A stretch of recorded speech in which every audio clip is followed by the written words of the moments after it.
नमस्कार मित्रांनो, रत्नागिरीमधील एक शापित घर ह्या कथेचा हा भाग दुसरा आहे. जर तुम्ही कथेच्या पहिल्या भागाचा व्हिडिओ न बघता थेट या व्हिडिओवर आला असाल तर हा व्हिडिओ पाहण्याआधी कथेच्या पहिल्या भागाचा व्हिडिओ आधी पाहावा. ह्या कथेच्या प्रसारित होणाऱ्या सर्व भागांच्या व्हिडिओच्या लिंक्स ह्या कथेच्या प्रत्येक व्हिडिओच्या डिस्क्रिप्शनमध्ये देण्यात येतील. कथेच्या दुसऱ्या भागाला आता सुरुवात करू.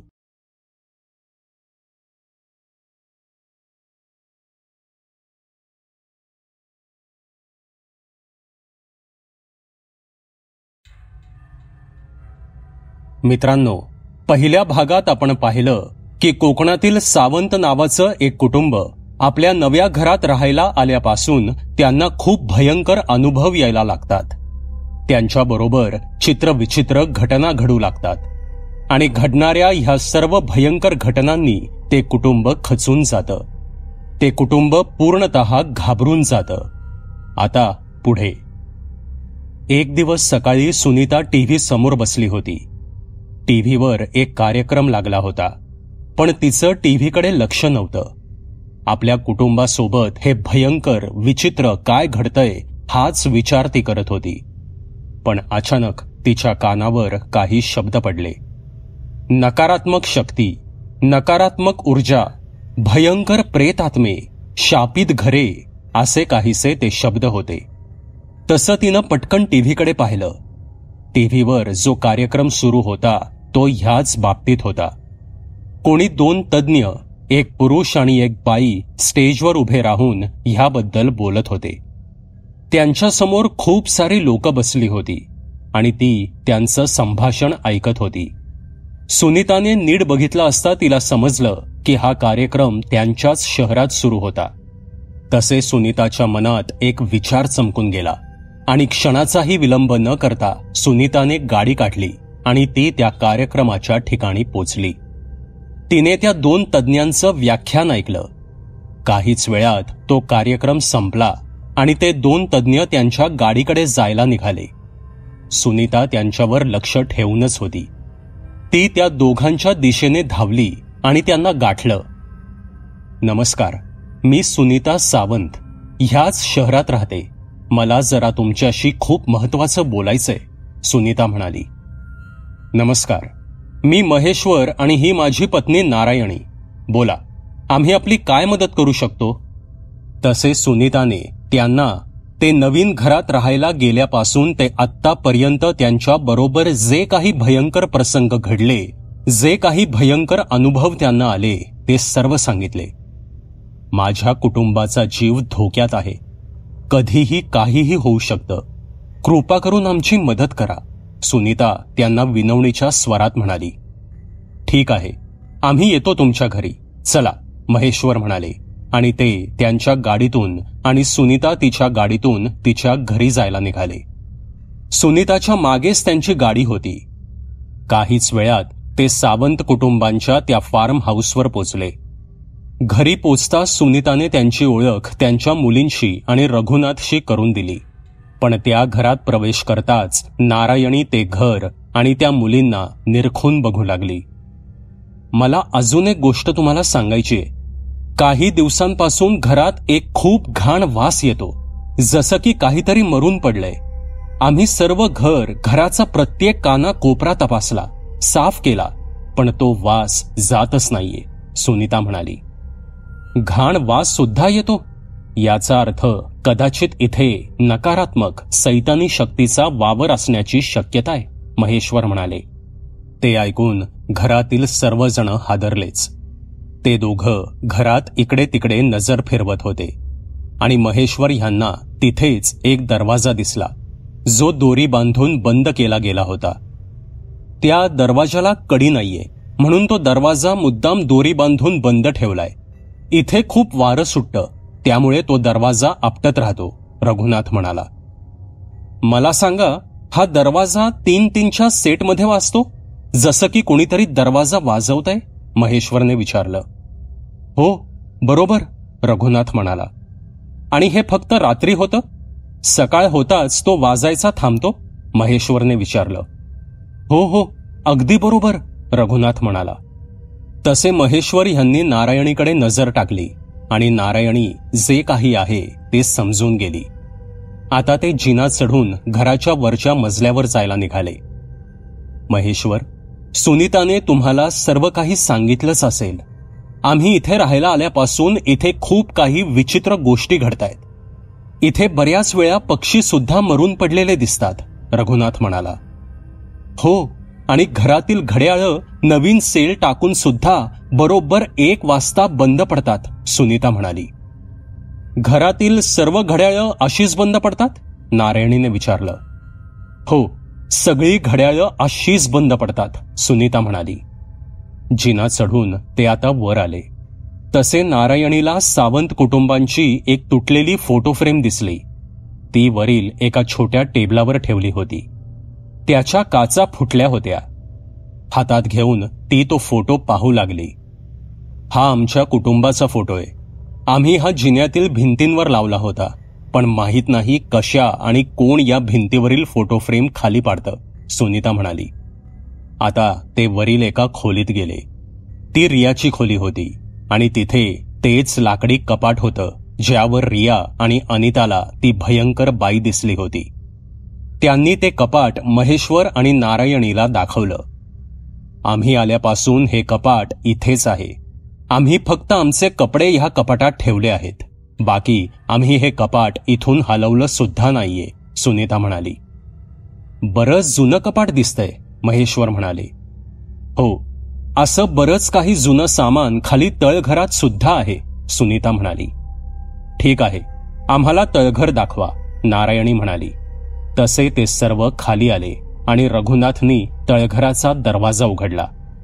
इथून खाली रस्ता आहे, रघुनाथ म्हणाला.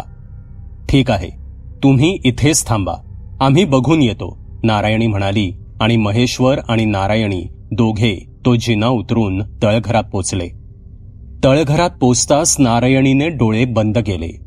तसं तिला अस्पष्ट आरडाओरडा किंकाळ्या कानी पडल्या. तुला इथे काही विचित्र जाणवतंय नारायणी? महेश्वरने विचारलं. इथे खूप काही भयंकर घडलंय महेश्वर, नारायणी म्हणाली. काहीच वेळा दोघे पुन्हा वर आले. सुनीताने सर्वांसाठी कॉफी बनवली आणि ते सर्व कॉफी घेऊ लागले. तसे महेश्वर यांचं लक्ष सुनीताच्या हातांकडे गेलं. सुनीताच्या हातांवर तेच काळे डाग उमटले होते. तुमच्या हातांवर हे काळे डाग कसलेत? ह्याचा संबंध सुद्धा ह्या घरात घडणाऱ्या घटनांशी आहे असं तुम्हाला वाटतंय? महेश्वरने विचारलं. नाही, हे कदाचित काहीतरी वेगळंय. कदाचित अंगात कसली तरी कमतरता असावी किंवा कसली तरी ॲलर्जी असावी, सुनीता म्हणाली. आम्हाला एक सांगा, इतकं सर्व तुमच्या सोबत घडत असून सुद्धा तुम्ही ह्याच घरात कसे काय राहताय? तुम्ही कुठे दुसरीकडे शिफ्ट कसे नाही झालात? महेश्वरने विचारलं. महेश्वर, आम्हाला काहीच समजत नाहीये. आम्ही आमचा सगळा पैसा हे घर खरेदी करण्यासाठी लावलाय. आता हे घर सोडून आम्ही कुठे जाऊ? आणि दुसरी गोष्ट म्हणजे आमचं एकूण 7 लोकांचं कुटुंब आहे. कुटुंब मोठं आहे. आम्हा 7 जणांना पुरेल अशी जागा लगेच सापडणं अवघड आहे, रघुनाथ म्हणाला. आणि म्हणूनच आम्ही तुमची भेट घ्यायचं ठरवलं, सुनीता म्हणाली. हो, हे चांगलं केलं तुम्ही, महेश्वर म्हणाले. महेश्वर यांनी त्यांच्याकडील एक रेकॉर्डिंग करणारं यंत्र काढलं आणि ते एका टेबलावर ठेवलं. त्यांनी त्यांच्या समोर सुनीताला आणि रघुनाथला बसवलं आणि त्यांनी रेकॉर्डिंग चालू केलं. सुनीता, तुम्ही आम्हाला सर्व काही सांगितलं आहे, पण पुन्हा एकदा ह्या घरात आल्यापासून जे जे तुमच्या सोबत घडलंय ते सविस्तर सांगा. तुमचा आवाज आम्ही रेकॉर्ड करत आहोत. ह्याचा आम्हाला आमच्या पुढील कार्यात उपयोग होईल, महेश्वर म्हणाले. तसे सुनीता पुन्हा त्यांना ते ह्या घरात आल्यापासून त्यांच्या बरोबर घडलेल्या सर्व घटना, त्यांना आलेले अनुभव सांगू लागली. इकडे नारायणी त्यांच्या सर्वात लहान मुलीकडे म्हणजेच अश्विनीकडे गेली. तुझ्या मम्मीनं सांगितलं की तुझा एक मित्र आहे, नारायणीने अश्विनीला विचारलं. हो, रॉकी नाव आहे त्याचं. तो इथेच राहतो, पण तो कायम दुःखी असतो, अश्विनी म्हणाली. हो, पण असं का? नारायणीने विचारलं. मला नाही माहीत, पण मला असं वाटतं की त्याच्यासोबत काहीतरी खूप भयंकर घडलं असावं. अश्विनी म्हणाली. मला सुद्धा तुझ्या नवीन मित्राला रॉकीला बघायचंय, तू मला दाखवशील? नारायणी म्हणाली. तसे अश्विनीने तिच्याकडील ते चावीवर चालणारं खेळणं नारायणीकडे दिलं आणि तिला त्याचं झाकण उघडून चावी देऊन त्या आतील आरशात बघायला सांगितलं. तिने सांगितल्याप्रमाणे नारायणीने ती कृती केली. काही वेळ ते खेळणं वाजत राहिलं आणि नंतर एका क्षणाकरिता नारायणीला त्या आरशात तिच्याच मागे एक लहान मुलगा उभा असल्याचं दिसलं. त्याचं संपूर्ण शरीर पांढरं पडलं होतं, डोळे लाल झाले होते. तशी ती दचकली आणि तिने हळूहळू मागे वळून पाहिलं, पण प्रत्यक्षात मागे कोणीच नव्हतं. तिनं ते खेळणं अश्विनीला परत दिलं आणि ती आता खाली आली आणि घराच्या बाहेरील आवारावर तिने नजर टाकली. तसं तिला समोर ते तळं आणि एक झाड दिसलं. तसे ती त्या तळ्याकडे जाऊ लागली. काहीच वेळात ती त्या तळ्याजवळ आली आणि इकडे तिकडे पाहू लागली. काहीच वेळात महेश्वर सुद्धा बाहेर आले. त्यांना दिसलं की नारायणी त्या तळ्याच्या काठावर उभी राहून इकडे तिकडे बघतीये. आता महेश्वर सुद्धा त्या तळ्याच्या दिशेनं गेले. नारायणी, तू इथे काय करतेयस? महेश्वर यांच्या आवाजाने नारायणी दचकली आणि अचानक तिला तिच्या मागून कानावर एक विचित्र आवाज जाणवू लागला, जसं की एखादी झाडाची मोठी फांदी कर्र कर्र आवाज करत वागतीये. तिनं हळूहळू मागे वळून पाहिलं आणि समोरील दृश्य पाहून तिचा तोलच जाऊ लागला. महेश्वर जिथे उभे होते त्यांच्या मागे, पण महेश्वर पासून अगदी जवळ तिला तिथल्या त्या झाडावरून 2 पांढरे सडलेले पाय खाली आल्याचं दिसलं. तिचा तोल जातोय पाहून महेश्वर यांनी तिला सावरलं. काही वेळाने ते पुन्हा घरात आले आणि ते पुन्हा सावंत कुटुंबाला काही प्रश्न विचारू लागले. रघुनाथ, हे घर तुम्ही कुणाकडून घेतलं? ह्या घराच्या पूर्वीच्या मालकाबद्दल तुम्हाला काही माहितीये का? महेश्वर यांनी विचारलं. नाही, आम्ही हे घर लिलावात घेतलं होतं. जो काही करार झाला तो बँकेसोबत झाला, त्यामुळे आम्हाला ह्या घराच्या पूर्वीच्या मालकाबद्दल काहीच कल्पना नाहीये, रघुनाथ म्हणाला. तसे महेश्वर आणि नारायणी यांच्या चेहऱ्यावरील चिंता अजूनच वाढली. रघुनाथ, आम्हाला वाटतं ह्या घराची शांती करून घेणं गरजेचं आहे. ह्या घराला पवित्र करून घ्यायला हवं. हे घर शापित आहे, महेश्वर म्हणाले. काय? हे घर शापित आहे? रघुनाथने घाबरून विचारलं. रघुनाथ, आपल्याला काहीही करून इथून निघून जायला हवं, सुनीता म्हणाली. नाही, आम्हाला नाही वाटत त्याने काही फरक पडेल, महेश्वर म्हणाले. म्हणजे नक्की काय म्हणायचंय तुम्हाला? रघुनाथने विचारलं. परमेश्वराच्या कृपेने नारायणीला एक सिद्धी प्राप्त आहे. जे आपण माणसं पाहू शकत नाही किंवा ज्या घटना घडून गेल्या आहेत, ज्याबद्दल कुणाला काहीच कल्पना नाही, अशा घटना, अशा जागांचा इतिहास नारायणीला दिसतो. नारायणीला इथे बरंच काही दिसलंय, तीच तुम्हाला सांगेल, महेश्वर म्हणाले. तसे नारायणी बोलू लागली. मला इथे ती काळी सावली नजरेस पडली आहे, जी तुमच्या घरावर आणि तुमच्या कुटुंबाच्या जीवावर उठली आहे. तुमच्या घरात प्रवेश करताच मला ती नजरेस पडली होती. तुम्ही आमच्याशी बोलत असताना ती तुमच्या मागेच होती. दुसऱ्या वेळेस मी तिला तुमच्या मुलींसोबत पाहिलं आणि म्हणूनच महेश्वर यांनी सांगितल्याप्रमाणे तुम्ही जरी इथून निघून गेलात तरी त्याने काही फरक पडेल असं आम्हाला वाटत नाही.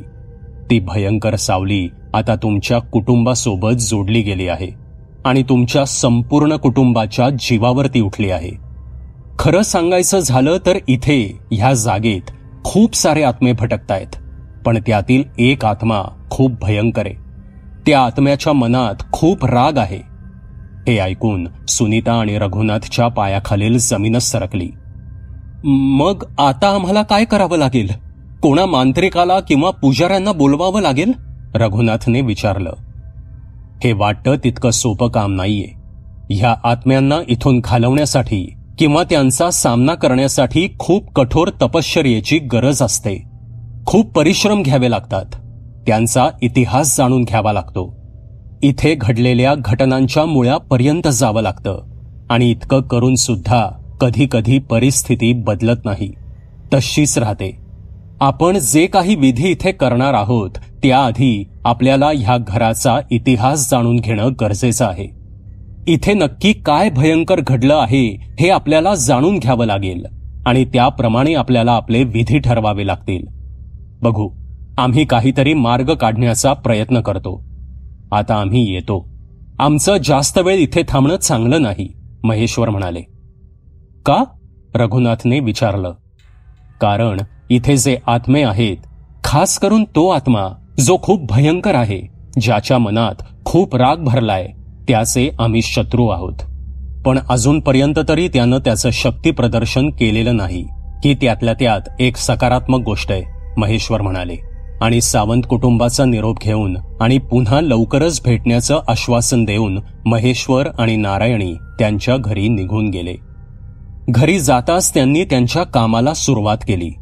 सर्वप्रथम त्यांनी सुनीता आणि महेश्वर यांच्या दरम्यान झालेलं संभाषण जे त्यांनी रेकॉर्ड केलं होतं ते ऐकण्यास सुरुवात केली. पण जसं त्यांनी टेपचं बटन दाबलं तसा त्यांना एक खूप मोठा धक्काच बसला. त्यामध्ये फक्त महेश्वर ह्यांचाच आवाज होता. सुनीता जे काही बोलली होती ते रेकॉर्ड झालंच नव्हतं. पुढील 1-2 दिवस महेश्वर काही कामासाठी बाहेरगावी गेले. इकडे नारायणी त्या घराचा इतिहास जाणून घ्यायचा प्रयत्न करू लागली. तिने इकडून तिकडून त्या घराबद्दल बरीच माहिती मिळवली. 1-2 दिवसांनी महेश्वर परत आले. काही माहिती मिळाली? महेश्वर यांनी नारायणीला विचारलं. तसे नारायणी महेश्वर यांना सांगू लागली. हो, बऱ्यापैकी माहिती मिळाली. मला मिळालेल्या माहितीनुसार ते घर बरंच जुनंय. 1890 साली आदिनाथ पांडे नावाच्या माणसानं ते घर बांधलं होतं. त्या काळी हे घर आत्ताच्या घरा इतकं छोटं नव्हतं. घर आणि घराचा परिसर खूप मोठा होता. जवळपास 150 एकराचा तो परिसर होता. पण आदिनाथ पांडे आणि त्यांची पत्नी सविता पांडे असे दोघेच त्या घरात राहत होते. सविता पांडे ही सावंतवाडी गावातील पांडे कुटुंबियांपैकीच होती. ती सावंतवाडी गावातील राणी पांडे हिची बहीण होती. तीच राणी पांडे जी सैतानी शक्तीची, अंधाराची उपासक होती, जिच्यावर गावकऱ्यांनी काळी जादू करण्याचा आरोप लावला होता आणि तिला मारून टाकण्यात आलं होतं. लग्नानंतर आदिनाथ पांडे आणि त्यांची पत्नी सविता पांडे ह्यांना एक मुलगा सुद्धा झाला. पण तो मुलगा फक्त 7 दिवसांचा असतानाच सविताने स्वतः त्यांच्या 7 दिवसांच्या मुलाचा सैतानासाठी बळी दिला. तो बळी दिल्यानंतर सविता धावतच त्या तळ्याजवळील त्याच झाडाजवळ गेली. ती झाडावर चढली. सैतानासाठी असलेली आपली भक्ती तिने प्रदर्शित केली आणि तिने त्या झाडाला गळफास घेतला. जेव्हा तिने गळफास घेतला होता तेव्हा वेळ होती पहाटेचा 1 वाजण्याची. त्यानंतर काहीच दिवसांनी आदिनाथ यांचा सुद्धा मृत्यू झाला. पण हे सर्व करण्यामागचा तिचा हेतू काय होता हे अजून समजलेलं नाही. त्या घरात दिसलेल्या त्या भयंकर काळ्या आकृतीचा आणि ह्या सर्व घटनेचा कदाचित काहीतरी संबंध असावा. पण अजून तरी काहीच धागेदोरे मिळत नाहीयेत. आणि अर्थातच जोपर्यंत त्या काळ्या आकृतीचा चेहरा समोर येत नाही तोपर्यंत आपल्याला कुठलेच कार्य करता येणार नाही, नारायणी म्हणाली. प्रकरण गंभीर आहे. अजून काय माहिती मिळाली? महेश्वर यांनी विचारलं. तसे नारायणी पुढे बोलू लागली. पांडे कुटुंबापश्चात त्या घरात घुमे नावाचं कुटुंब राहायला आलं. कुटुंब फार मोठं नव्हतं. एक बाई जिचं नाव कामिनी घुमे होतं आणि तिचा लहान मुलगा रॉकी घुमे. पण एके दिवशी का कोण जाणे कामिनी घुमे हिने तिच्या मुलाचा जीव घेतला आणि तिने स्वतः त्याच घराच्या तळघरात आत्महत्या केली. इतकंच नाही, त्यानंतर तिथल्या त्या तळ्यात अजून एका कुटुंबाचा बुडून मृत्यू झाला. ते कुटुंब तिथेच आसपास राहत होतं.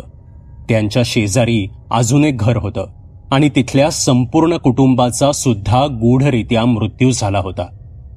कमाले, सगळंच गूढ आहे. कशाचा कशाला संबंधच जुळून येत नाहीये, महेश्वर म्हणाले. त्यांनी पुन्हा एकदा ते रेकॉर्ड केलेलं संभाषण लावलं. पुन्हा त्यांना फक्त महेश्वर ह्यांचाच आवाज येत होता.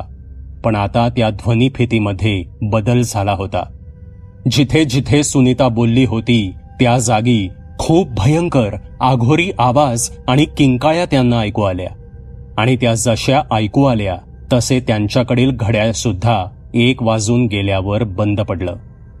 त्या घराचा थोडाफार इतिहास आता महेश्वर आणि नारायणी ह्यांना माहीत पडला होता. आता त्यांना पुढील कामाला सुरुवात करायची होती. त्यांना ह्या प्रकरणाच्या मुळाशी जायचं होतं.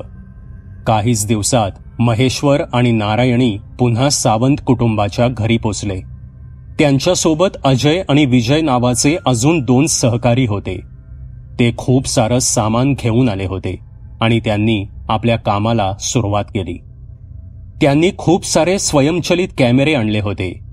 खूप सारी अशी यंत्रे आणली होती जी तिथे होणारी प्रत्येक हालचाल, प्रत्येक आवाज टिपू शकत होती.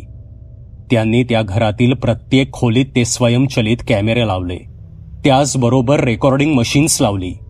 घरातील दाराच्या प्रत्येक कडीला त्यांनी एक घंटा लावली होती, जेणेकरून हे समजून येईल की दरवाजा उघडण्याचा प्रयत्न होत आहे.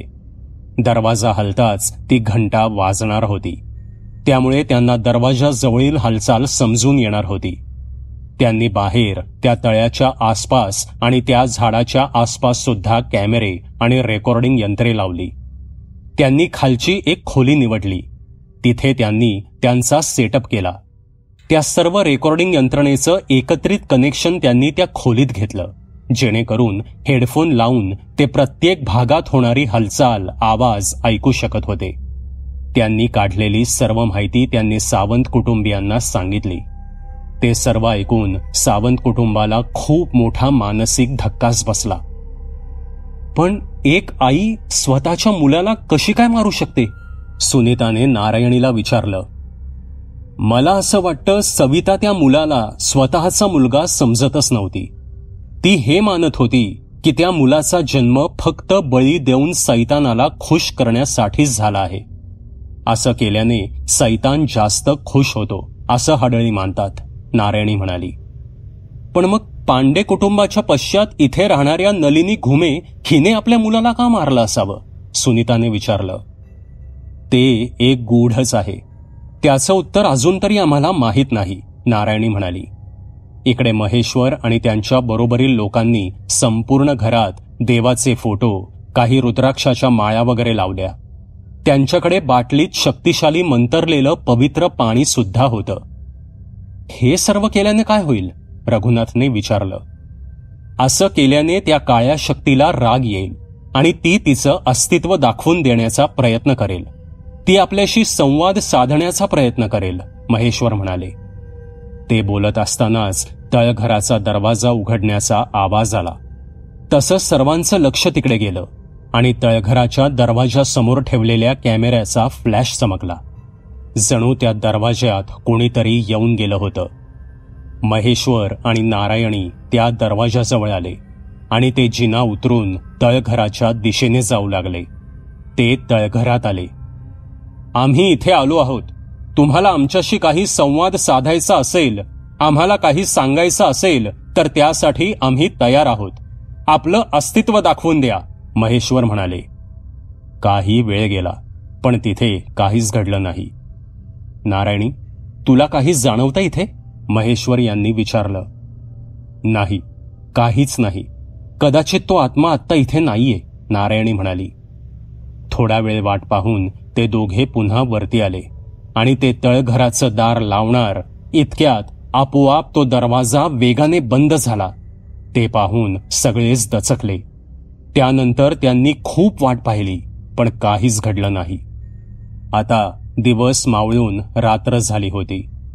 महेश्वर, नारायणी आणि त्यांचे सहकारी हे प्रकरण संपेपर्यंत त्यांच्या सोबत राहणार होते. रात्री सगळ्यांनी जेवण उरकलं आणि सर्वजण निद्रादेवीच्या अधीन झाले. त्या रात्री काहीच घडलं नाही. ती रात्र शांततेत गेली. दुसऱ्या दिवशी सकाळी सर्वजण उठले. सुनीता मात्र तिच्या खोलीत झोपलीच होती. तिला काहीसा थकवा जाणवत होता. नारायणी आणि महेश्वर बाहेर आवारात होते. नारायणी त्यांचे धुतलेले कपडे दोरीवर वाळत टाकत होती. महेश्वर इकडे तिकडे फिरत होते, तिथलं निरीक्षण करत होते. घरातील बाकी सर्व म्हणजेच रघुनाथ, त्याच्या मुली आणि ते 2 सहकारी बाहेर एक चक्कर मारायला गेले होते. इतक्यात तिथलं वातावरण अचानक बदलू लागलं. पण हा बदल फक्त नारायणीलाच जाणवला. जोराचा वारा सुटला. जमिनीवरील वाळलेली पानं हवेत उडू लागली. ढग दाटून आले आणि सूर्य ढगांच्या पलीकडे गायब झाला. किंचित अंधारून आलं. नारायणी दोरीवर एक पांढरी चादर वाळत टाकत होती. अचानक वातावरणात झालेला बदल पाहून नारायणी आश्चर्यचकित झाली आणि अचानक त्या वाऱ्याच्या वेगाने ती दोरीवरील पांढरी चादर हवेत उडाली आणि तिने एक मानवी आकार धारण केला आणि क्षणात हवेत उडून ती सुनीताच्या खोलीच्या खिडकीपाशी गेली. ती चादर त्या खिडकीला काही वेळ चिकटली आणि तिथून ती वाऱ्यामुळे दुसरीकडे उडून गेली. नारायणीने त्या खिडकीत पाहिलं तसे खिडकीच्या आत खोलीत तिला एक भयंकर दिसणारी बाई काही क्षणांसाठी नजरेस पडली. तिचे केस मोकळे सोडलेले होते. चेहऱ्यावर जखमा होत्या. चेहरा पांढरा पडला होता. त्या बाईने नारायणीकडे एक कटाक्ष टाकला आणि ती खिडकीतून गायब झाली. तसे नारायणी वेगाने धावत आत घरात जाऊ लागली. इकडे वरती बेडवर सुनीता शांत झोपली होती आणि अचानक तिच्या हातांवर तेच काळे डाग उमटू लागले. जणू काही ती भयंकर बाई तिचे हात पिळत होती. त्या प्रकाराने सुनीताला जाग आली आणि सुनीताला काही कळायच्या आत सुनीताची किंकाळी त्या खोलीत घुमली. सुनीताला अगदी क्षणभर दिसलं की एक भयंकर बाई तिच्या अंगावर बसली होती आणि तिने तिच्या तोंडातील लाल पाणी सुनीताच्या तोंडात टाकलं. इतक्यात नारायणी वरती सुनीताच्या खोलीपाशी पोचली, पण दरवाजा बंद असल्याने तिला फक्त आतून सुनीताच्या विव्हळण्याचा, ओरडण्याचा आवाज येत होता. नारायणी दरवाजा वाजवू लागली. ती सुनीताला दार उघडण्यास सांगत होती, पण सुनीता काही दार उघडत नव्हती. पण काही वेळाने सुनीताने दार उघडलं. जेव्हा नारायणीने तिला पाहिलं तेव्हा तिला सुनीतामध्ये फरक दिसून आला. सुनीता, तू ठीक आहेस? नारायणीने विचारलं. हो, मी ठीक आहे, सुनीता म्हणाली. तुझ्या बरोबर आत्ता काही झालं? नारायणीने विचारलं. नाही, काहीच नाही झालं, सुनीता म्हणाली. मग तू ओरडत का होतीस? नारायणीने विचारलं. मी कुठे ओरडत होते? सुनीता म्हणाली. सुनीता, तुला आत्ता उलटी झाली? नारायणीने विचारलं. हो, थोडी उलटी झाली. अशी अचानक कशी झाली माहीत नाही, असे म्हणून ती नारायणीला टाळून खाली जाऊ लागली. इतक्यात बाहेरून गाडीचा आवाज आला. बाहेर गेलेले सारे जण घरी परतले होते. पण सुनीतामध्ये झालेला बदल नारायणीने ओळखला होता. तो दिवस सरला. सूर्य मावळतीला गेला होता. रात्रीचं जेवण करून सर्वजण पुन्हा पायतीवर बसले. घरात आत्म्यांच्या काही चाहूल लागतात का ते टिपत होते. सर्व स्वयंचलित कॅमेरे, ध्वनी टिपणारी यंत्रणा सुरू केली होती. बराच वेळ झाला पण कसलीच कुठेच चाहूल लागत नव्हती. खूप वेळ बसून कंटाळून गेल्याने अजय कॉफी घेण्यासाठी स्वयंपाकघरात गेला. त्याने स्वतःसाठी कॉफी बनवायला घेतली. कॉफी बनवत असताना त्याने स्वयंपाकघरातील खिडकीतून बाहेरील आवारात नजर टाकली. बाहेर सर्वत्र काळोख पसरला होता. सर्वत्र शांतता पसरली होती. हवा सुद्धा स्तब्ध होती. झाडाचं एक पान सुद्धा हलत नव्हतं. कॉफी बनवून झाल्यावर तो तिथून परत हॉलमध्ये यायला निघाला. इतक्यात इतका वेळ स्तब्ध असणाऱ्या बाहेरील विंड चाईमची हालचाल झाली आणि तो वाजू लागला. त्या आवाजाने त्या अजयचं लक्ष त्या विंड चाईमकडे गेलं. तो हलत होता. तो आवाज करत होता. तसे तो कॉफीचा कप ओट्यावर ठेवून स्वयंपाकघराच्या दारापाशी गेला. तिथून सुद्धा बाहेरील आवारात जाता येऊ शकत होतं. त्याने दरवाजातून बाहेर नजर टाकली. तसे त्याला काहीतरी कर्र कर्र असा अजून एक आवाज ऐकू येऊ लागला. त्याची नजर समोर वरांढ्यात ठेवलेल्या लाकडी खुर्चीवर गेली. बाहेरील अंधारात ती खुर्ची मागे पुढे झुलत होती आणि तो कर्र कर्र आवाज त्याचाच होता. जणू कोणीतरी त्या खुर्चीवर बसलं होतं आणि काहीसे पुसटसे शब्द त्याच्या कानावर पडले. हे बघा, तिने माझ्याकडून काय करवून घेतलं. हेच ते शब्द होते. तसे दरवाजा उघडून तो त्वरित बाहेर वरांढ्यात गेला. त्याने इकडे तिकडे नजर टाकली, पण बाहेर कोणीच नव्हतं. तसे पुन्हा आत येऊन त्याने दरवाजा बंद केला. तो पुन्हा हॉलमध्ये जायला निघणारच होता. इतक्यात स्वयंपाकघराच्या उजव्या बाजूला किंचित दूर एक बाई उभी असलेली त्याच्या नजरेस पडली. तिचं शरीर पूर्ण पांढरं पडलं होतं. तिचे हात रक्ताळलेले होते. ती तिथून निघून जाऊ लागली. तसे तो अजय त्वरित तिच्या मागे गेला, पण ती बाई तिथून गायब झाली होती. अजय जरा घाबरला आणि तो पुन्हा हॉलमध्ये जाणार इतक्यात ती बाई त्याच्या उजव्या बाजूने अचानक वेगाने धावत आली आणि तिने त्याला जोरात धक्का दिला. त्या धक्क्याने अजय जमिनीवर पडला आणि पुन्हा ती तेच शब्द उच्चारले, "हे बघा, तिने माझ्याकडून काय करवून घेतलं," असे ओरडून ती गायब झाली. त्या प्रसंगाने भेदरलेल्या अजयने ओरडायला सुरुवात केली. तसे घरातील बाकीची लोक त्याच्या दिशेने धावली. "शांत हो, शांत हो. काय झालं? तू ओरडत का होतास?" महेश्वर यांनी त्याला विचारलं. "मी आत्ता इथे कोणाला तरी पाहिलं. एक बाई, तिने मला धक्का दिला आणि गायब झाली," अजय म्हणाला. इतक्यात हॉलमधील पॅसेजमध्ये ठेवलेल्या कॅमेऱ्यामध्ये हालचाल झाली. त्यातील फ्लॅशलाईट चमकला. हे नारायणीच्या लक्षात आलं. "महेश्वर, तिकडे कोणीतरी आहे," नारायणी म्हणाली. तसे सगळे तिकडे धावले आणि त्यांना दिसलं की एक मुलगी त्या पॅसेजमधून चालत जिन्याने वरती चालली होती. "अहो, ती माझी मुलगी अनिता आहे. तिला झोपेत चालण्याची सवय आहे. तुम्ही तर म्हणाला होतात की हे स्वयंचलित कॅमेरे माणसांचे फोटो काढत नाहीत. हे फक्त अमानवी अस्तित्व कुठे असेल तरच काम करतात. मग हे कॅमेरे माझ्या मुलीचे फोटो का घेत आहेत?" रघुनाथ म्हणाला. "शांत रहा. हे कॅमेरे तुझ्या मुलीचे फोटो घेत नाहीयेत. तिच्या बरोबर अजून कोणीतरी आहे आणि हे त्याचे फोटो घेत आहेत," महेश्वर म्हणाले. अनिता हळूहळू चालत जिन्याने वरती जाऊ लागली. ती पुन्हा तिच्या खोलीत गेली आणि त्या खोलीचा दरवाजा आपोआप वेगाने बंद झाला. तसे सर्वजण वरती धावले. वरती त्या खोलीतील कॅमेऱ्यांचे फ्लॅशलाईट्स वेगाने चमकत होते. त्यांचा प्रकाश त्या खोलीच्या दरवाजाच्या खाली असलेल्या फटींमधून बाहेर येत होता. विजय खालच्या एका खोलीत गेला, जिथे त्यांनी त्यांचा सर्व सेटअप केला होता. ह्याच खोलीत घरातील आणि घराबाहेरील सर्व ध्वनी यंत्रणांचे एकत्रित कनेक्शन होते.